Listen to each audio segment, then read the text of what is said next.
বন্ধুরা, এখানে ছেলেটি ক্যামেরা নিয়ে আসে খ্রিস্টানদের গির্জায় ফটোশুট করার জন্য।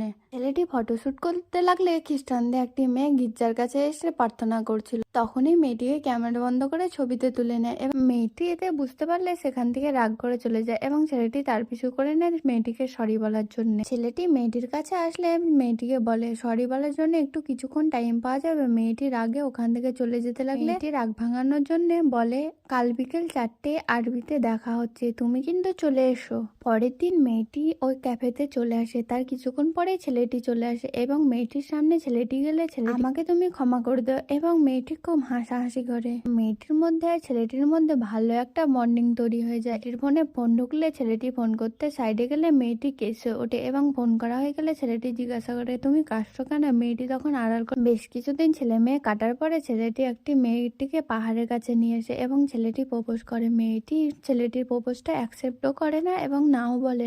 তারপর 2-3 দিন মেয়েটির সঙ্গে যোগাযোগ করতে চাইলে ছেলেটি কোনো মতে যোগাযোগ করতে পারে না। কিছুক্ষণ পরে ছেলেটির ফোনে SMS আসে মেয়েটি হাসপাতালে ভর্তি হয়েছে এবং ছেলেটি ছুটে তার কাছে এটির কাছে ছুটে আসতেই ছেলেটি জানতে পারে মেয়েটির ব্লাড ক্যান্সার হয়েছে। তারা দুজনের পানে তাকিয়ে কিছু কষ্ট অনুভব করতে লাগে। কিছুদিন তারা একসঙ্গে সময় কাটানোর ফলে ছেলেটির কোলেই মাথা রেখে মেয়েটি মারা যায়। তো স্যাড লাভ স্টোরিটা কেমন লেগে